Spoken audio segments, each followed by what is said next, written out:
What's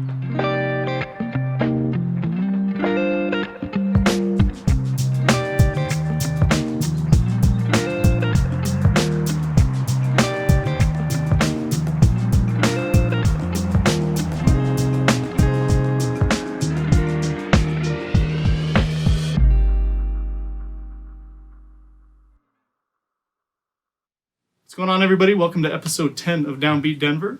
This is our season finale, so we've got an extra special episode in store for you today. We're not going to be stopping what we're doing. We're just going to keep the ball rolling, and we're growing and starting to pick up some really positive feedback from the community. So this will be our last episode of season 1, but there's big things to come for season 2. Thank you, everybody, seriously, for your comments and sharing and just being a part of this community that we're trying to build. We really appreciate it, and we couldn't do it without you, so thank you very much. Absolutely. It's been pretty cool to see all these bands that have been on the show kind of get together and form and collaborate outside of the group. We have bands that have played shows together. TJ from Soul Tones helped us lay down the guitar licks in our intro. Yep. So it's just amazing. And with that, we all want to get together in the park on July 20th, so that's about a week and a half from now. Bring your acoustic instruments. We have cameras, we have microphones. We just need you and your creativity. So come out and get some free recordings in Wash Park. Check our Facebook event page to RSVP for recording, just so we can kind of balance it all out, because we're thinking we're going to have some people out there. Yeah. And with that, the recordings, we're going to kind of sprinkle those out throughout time as we work on season 2. And so please, if you want to be on the show, you haven't had an opportunity, be there, record some songs. Yeah, we'd love to hang out with y'all, and we're looking forward to it. We have a special guest with us today, Ben from Westword. He's recently taken some interest in what we got going on here at DownBeat, and so thanks, Ben, for checking it out. He's hanging behind scenes with us today. Yeah, and hopefully with what he does, it really kind of helps spread the word about the amazing talent that we have in the state. We really want to help share the creative powers that are in Colorado. When we started out, Mitch and I, we both moved here independently, but we both arrived at the idea that there's really not like a central spot where everybody can get together. And so with this, it helps kind of broaden that reach, bring more artists into the fold, and hopefully more relationships are built. Today on DownBeat, we have UMS artist Claire Heywood. She's been busy with an EP that's recently come out. We've been listening to that. It's amazing. Sounds amazing. Great job doing that for sure. And so that's been reviewed by Westword, 303, Salt, Culture. How many other? A bunch of Everybody's writing about it. Everybody's writing about it. That's how good it is. So definitely go check it out. And we also have the backing band here today that was actually working on the record in the studio, so we're excited about that as well. Absolutely. So today on DownBeat, Claire Heywood.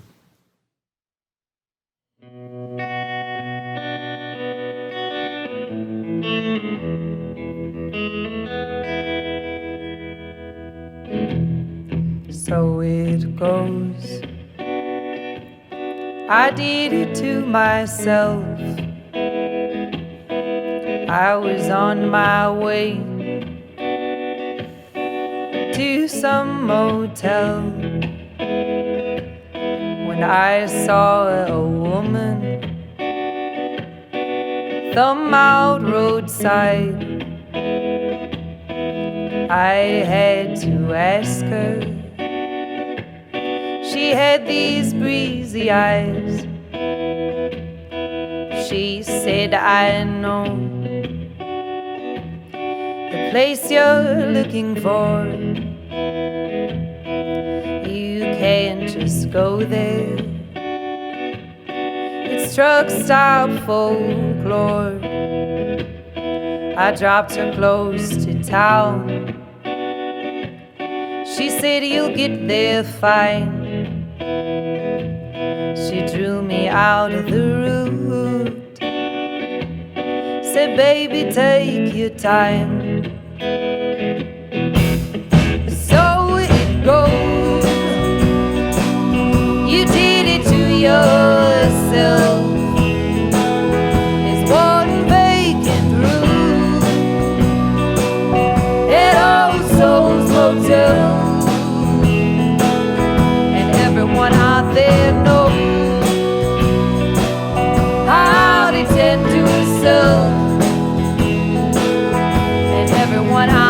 they know how to tend to herself. That county road off 392, don't miss the turn down. You come up to a boot that's overturned on the fence post. Go on and make your right.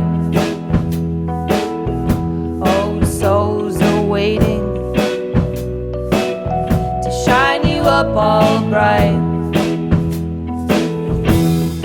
So it goes. I did it to myself. There's one vacant room at Old Souls Motel, and everyone out there knows how to tend to herself. And everyone out there knows how to tend to herself.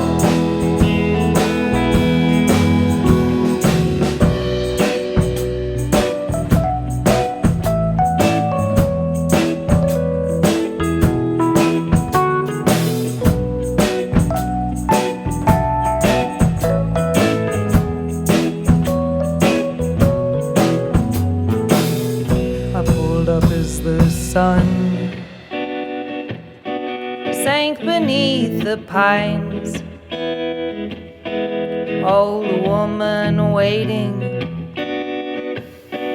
those knowing eyes. Go on and let your body rest, she said. Baby, take your time. Baby, take your time. So it goes. I did it to myself. There's one vacant room at Old Souls Motel, and everyone out there knows how to tend to herself. And everyone out there knows how to tend to herself. How to tend to herself. How to tend to herself.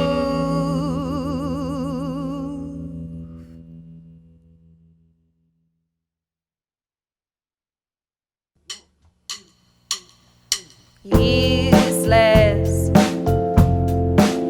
I can't hold back for anything. My heart is foolish, and I told him off when the air felt too thin.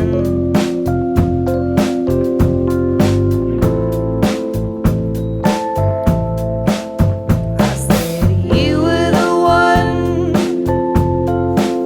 who was enraptured. You were the one who got enamored first. You were the one who said you thought you could do this forever. You were the one, oh honey, don't you remember?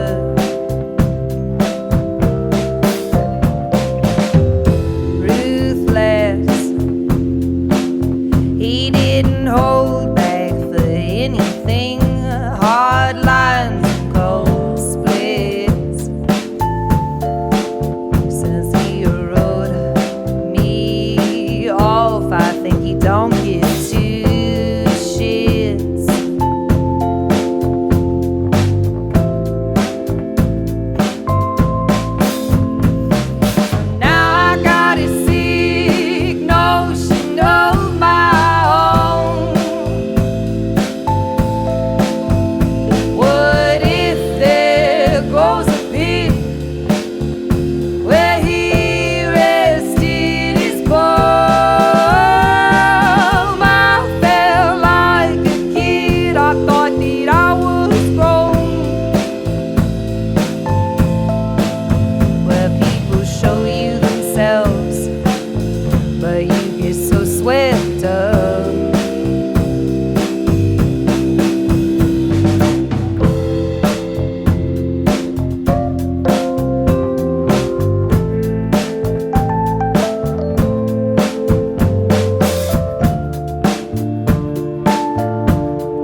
but he's a warm up close, and I had to see what the fuse did.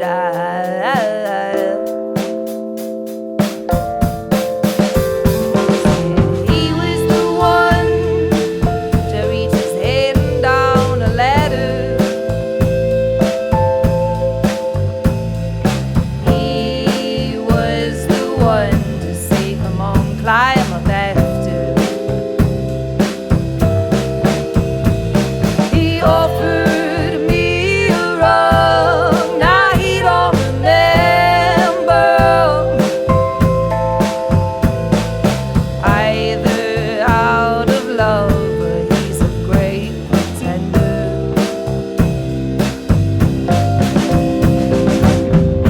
Offered me a rug, now he don't remember.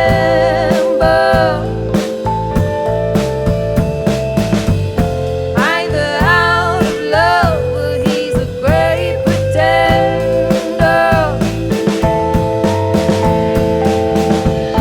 Offered me a rug, now he don't remember.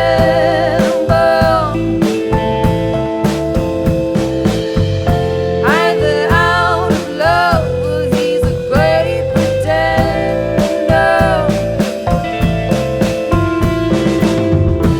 Offered me a rug, now he don't remember.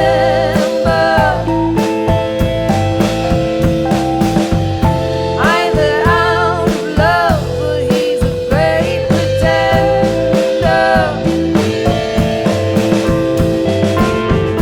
Offered me a rug, now he don't remember.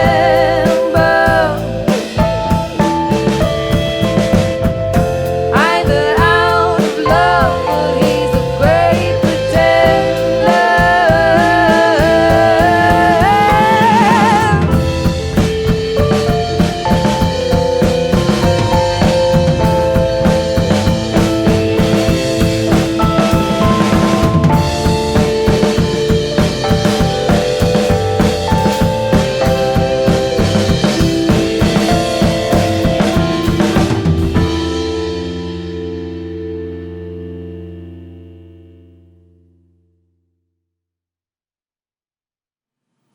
Hey everybody, we are here with Claire Heywood. We are going to get to the bottom of this creative power.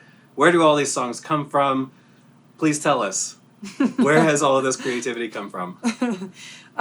That's a good question.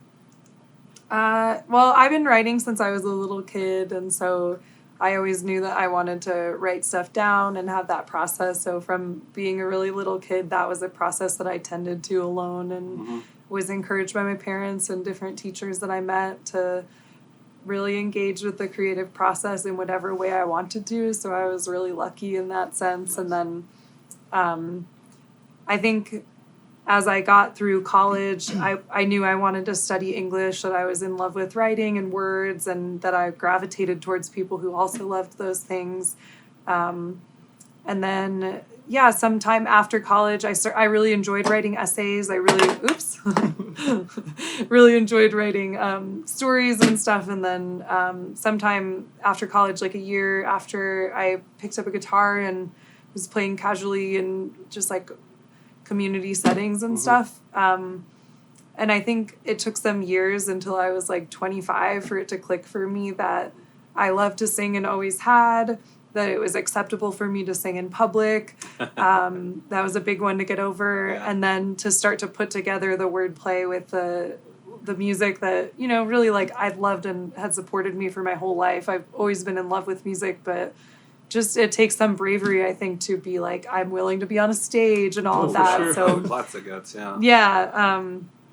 But I think that's the source of it, is just like from being a little kid, I loved working on like wordsmithery kind of stuff. And then I was encouraged the whole way. And once I started getting into music and songwriting, like really things started clicking very quickly.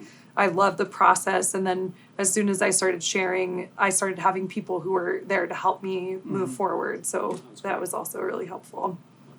Yeah, we've been listening to your album ever since we discovered Oh, it. Like, cool. Back to back. We really enjoy it. Can you tell Thanks. us a little bit about how that process came about, from just writing your own songs all the way to the finished product? Yeah, totally. I was in 2017. I moved to North Carolina and really like moved in order to kind of take a turn for myself and spend time songwriting. I hadn't really admitted to anyone in my life that I was interested in songwriting yet, and I just thought I have to leave Colorado and have some time to explore this on my own very seriously. And the more that I fell into it, the more I enjoyed it.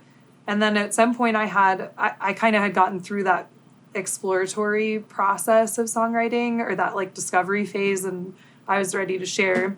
So I came back to Colorado, and when I first got back to Colorado, I had like, you know, it was just like me and a guitar and some like really new songs I had never performed before.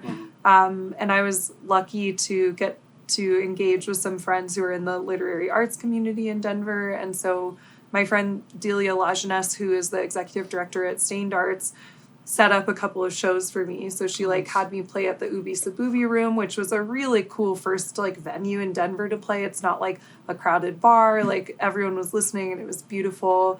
And then she had me play at a couple of other Stained events. And right from the beginning, it was a very like, it was cultivated in a listening environment, which was really like a privilege and to my benefit.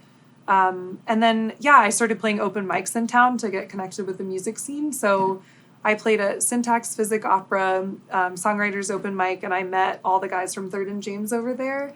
And one night, yeah, I just went to play there, and then Josh Olson from Third and James kind of chased me down outside, actually, and was like, hey, like, I'm opening a studio. I'd love to work with you or whatever. Like, do you have a plan for recording these songs? I was like, I have no plan whatsoever.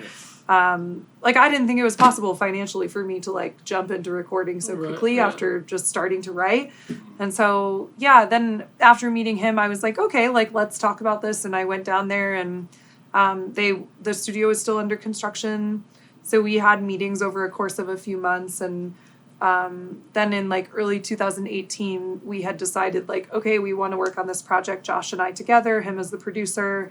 And then he helped me put together this amazing band that was here for the recording today. So same group of people, except Becca was added in as a vocalist. Yeah.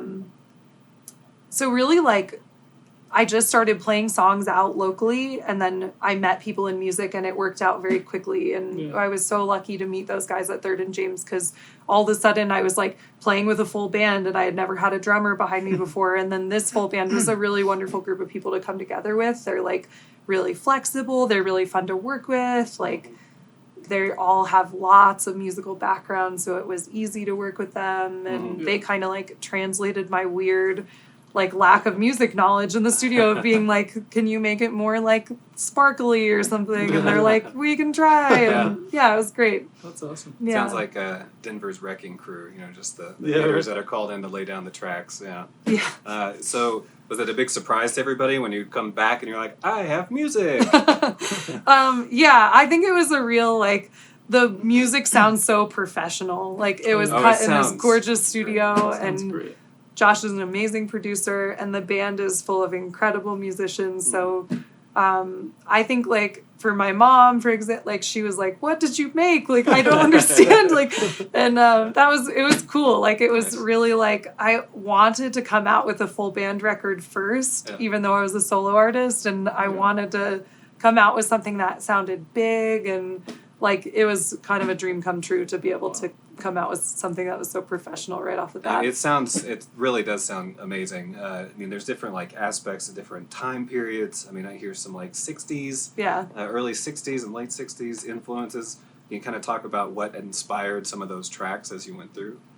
Yeah, like, I have a lot of my own influences, and so I made a big playlist. The producer, Josh, listened to the playlist. Everyone in my band listened to it. And it was a mix. Like, there's definitely some Motown and 60s stuff in there. I love, like, singing along with jazz singers and stuff, blues singers, especially, like, as I was starting to think about performing as a vocalist. I was like, I gotta get my, like, vocals up to chops, or, like, whatever, that's not a phrase, but, like, my vocal chops up to par or something. And then there's, like, I think as far as deciding on a sound, it was really like we came together as a band. They had listened to the playlist, which was like some 60s and Motown stuff. It was also stuff like Feist, Jenny Lewis, like Sharon Van Etten, lots of like stuff that's being played right now and musicians that are releasing records now. And then we kind of just felt into the songs. Like I like played the songs for them live and just with a solo guitar. I'm not an amazing guitarist, so I knew that I wanted them to change in some capacity, but we kind of kept all their chord structures the same. So the vocal melodies would stay the same as how I had performed them as a solo artist. And then the band just kind of like filled in. So like on Old Souls Motel, it has a lot more of like it feels like we're in spacious country thing. Like we're traveling through Colorado. Like I feel like it like took a little bit of inspiration from the like landscape that I grew up in. Whereas something like The Wind It Howls feels much more like Motown and just fun to sing. And it's just like groovy. And it's been a little bit of a process to learn how to describe our sound because I think like there's a little bit of a blend going on there, but definitely soulful and some pop sparkle to it and stuff. So it sounds cinematic. I don't know if that's a thing, but that's cool. It sounds cinematic. Yeah, sure. I definitely deal in images. Like the way I write is very imagery focused. So, What drives your inspiration? Like, what's something that really inspires you? I think. So a couple things, having access to like open space really helps. So getting out of the city and spending time out.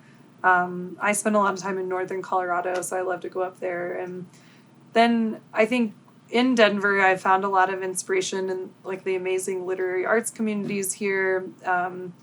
Just like really going and seeing poets like read their work in the back of a bookstore at like Mutiny Now Info Cafe or at Mercury or at the Corner Beat.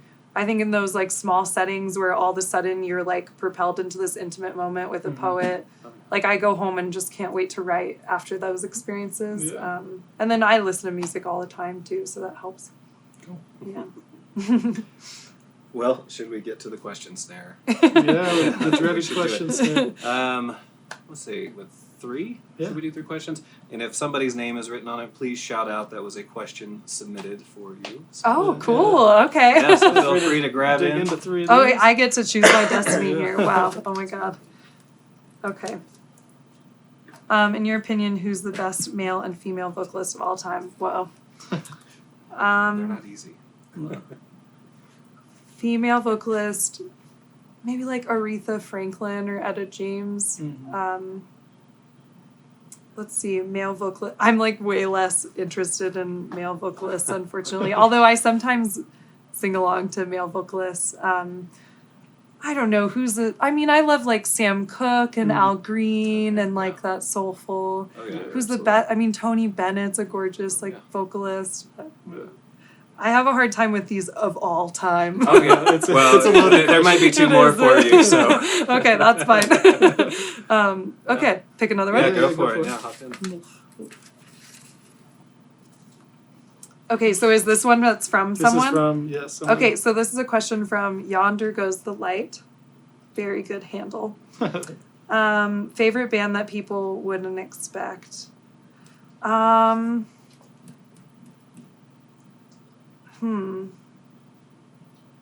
That people wouldn't expect. That's a tough one. I mean, I feel like people can. I've been listening to like a shit ton of Lizzo recently, but that's like to be expected. Like everyone's listening to Lizzo. Man, that's a tough one. I'm trying to think of like obscure, random. Yeah, I mean anything from like I listen to like Bob Dylan and Lizzo in like the same day, Bob and Dylan that's and kind of Lizzo. unexpected. And sometimes I'll be like listening to some Bob Dylan, and I'm like, you know what, fuck this, I'm putting on Lizzo now. So I feel like maybe in the genre change, there's a little bit of unexpected thing, but yeah, that's a good and difficult question. Yonder goes the light. Okay. Thoughts on the current state of music? Whoa. I mean, it's something that since I started playing music, I've had lots of opportunities. And so I think it can be really like discouraging sometimes for artists to be like, there's so many artists out there. it's very saturated. Like, how do you even get anyone to pay attention to you?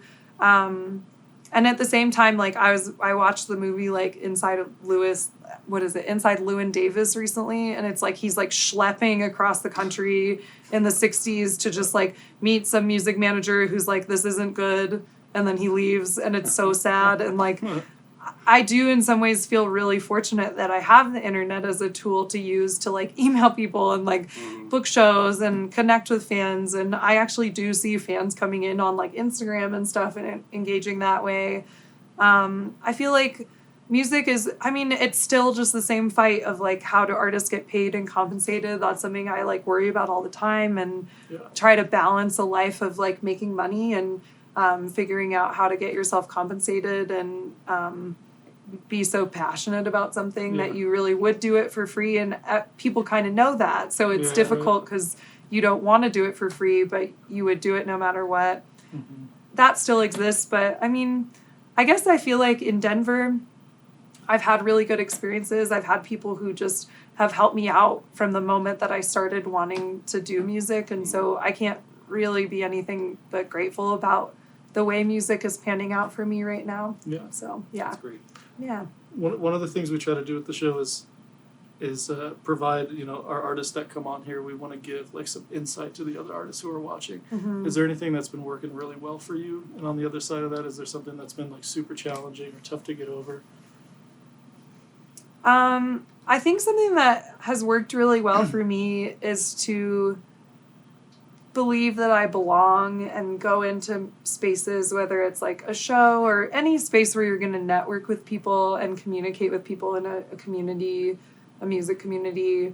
I just kind of go in with the attitude of like, I belong here. Yeah. There are lots of opportunities for me.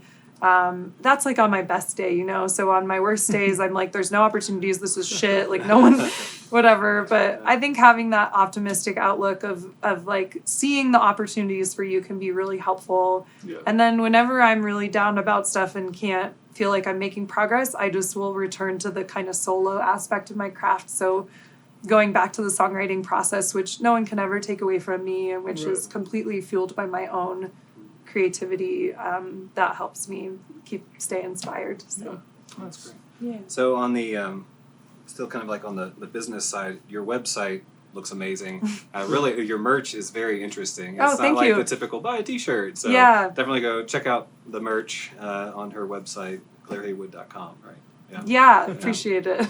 Have the photos that were on there, were those from a certain performance or the photos on my website? Yeah, some of the imagery. Yeah, I work with a photographer who goes under Nosferatun. Her name's Adrienne Thomas, and she did my video for Old Souls Motel. Mm-hmm. She's done some live photo stuff for me. So those photos on the website were actually shot over at Tandem Bar during a live performance, and Adrienne shot those.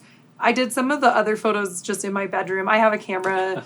I also worked in marketing for years, so I like have some of those secret web design skills and things. Yeah, so that's why the website looks so good. Okay. Yeah, totally. And then the other piece of it too is like get really good photos, work with a graphic artist. So I worked with my friend Amelia Rascal, who is an incredible painter, and I loved her work and was like, would you consider designing a couple things? And because I was really like loose with what I needed from the design, like I was like, really just listen to the music and see what comes up for you. And I trusted her sensibility. She was able to do something quickly, so it was affordable for me. Yeah. But it turned into all the merch. Like we made it into stamps and t-shirts and everything. So we like used that resource really well. And did she do the cover for the She did. album? Okay. Yeah, she did the album cover, and then she did 3 watercolor paintings, which are for 2 of them were the single artwork for Trails and Old Souls Motel, and then another one just appears all over the merch. And I took that image and cropped it and put it all over my website and all over my Instagram, and so I really used it. Yeah. Great. Yeah. Do you have any shout outs for other local musicians or artists, people that we should share or know about? Yeah, absolutely. There's been so many cool people that I've met. At my release party, Kiltro and Sydney Clapp were support, and they were fantastic and brought a ton of people out, and are both amazing musicians. Kiltro has their release today, so that's exciting for them. Bell Haas just had a release recently that was fantastic, and I would encourage you to check out Becca Hannigan is my backup vocalist. So she's also a fiction writer. So Nice. she publishes great writing in the community. I'm certain that I'm leaving people out. There's so many talented people. Yeah, It's absolutely. crazy. Oh, Yeah. Maya Bennett also. I love her songwriting, and I've recently come into connection with her and did like a show at Wash Park with her, and it was wonderful. So Nice. yeah. Nice. You want to tell us about your last song, the third song? The Canyon. Yeah. Yeah. So that song was written kind of a long time ago. I started working on it. It was the first song I ever started working on.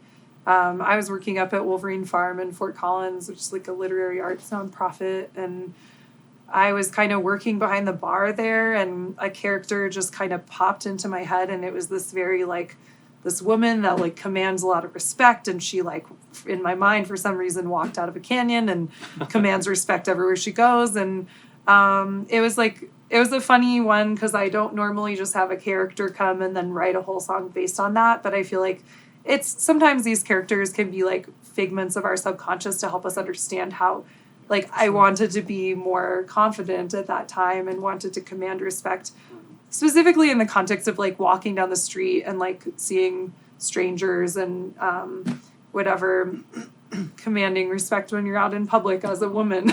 Yeah. So yeah, I like wrote the character first, and then the character kind of sat there.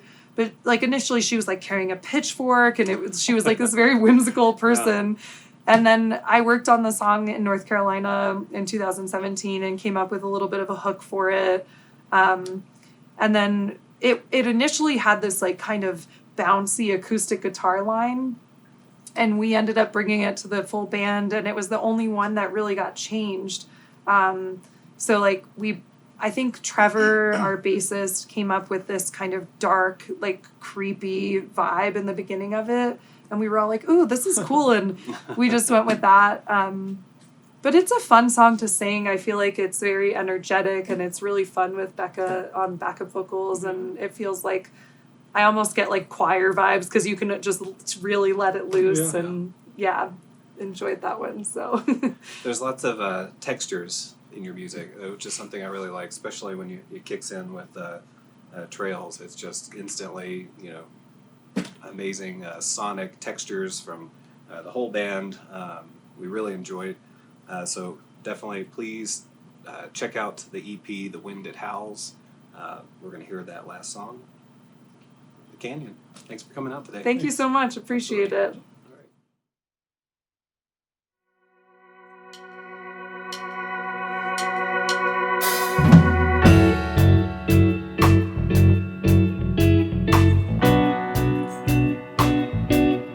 When you saw her, you just had to stop. She made your eyes wide, made you want to talk. To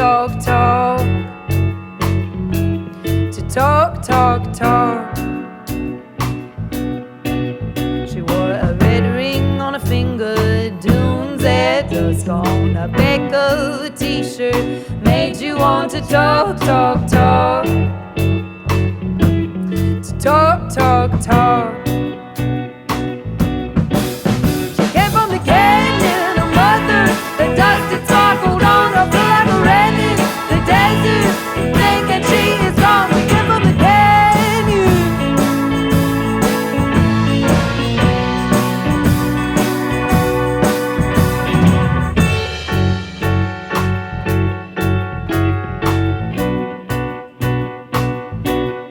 When you saw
about a smile you mold.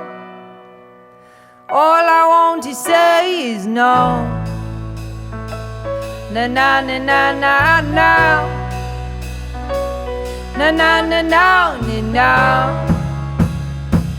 Na na na na na na.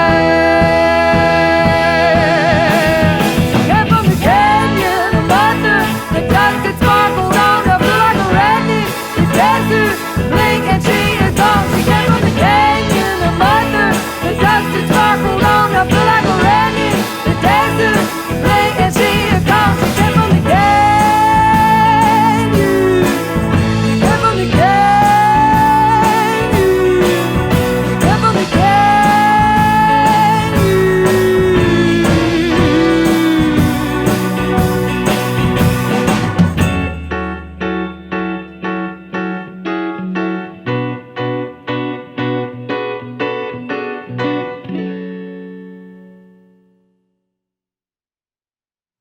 All right. All right. You got it. That was amazing. Thank you so much for coming on. Where can people keep in touch with you and listen to your music? They can find my music under Claire Heywood on all streaming platforms, so Spotify, Apple Music, all that stuff. Instagram's a good place too, so it's at Claire A. Heywood. Okay. Yeah, Oh, and my website too is claireheywood.com. okay. Definitely make sure you go check out our album. It's really amazing, and we're really thankful for having you on today. Oh, thank you so much. Absolutely. For the finale of our first season. Amazing. We made it Yeah. all the way here. So Crazy. thank you for tuning in. Like I said, we're going to be posting content even though we are not actually filming currently. So please stay in touch with us. We hope to see you at the park. Please be at the park and subscribe, right? Yeah, that would be Cool. nice. Cheers, everybody. Cheers, guys. Thank you. Yeah. Cheers.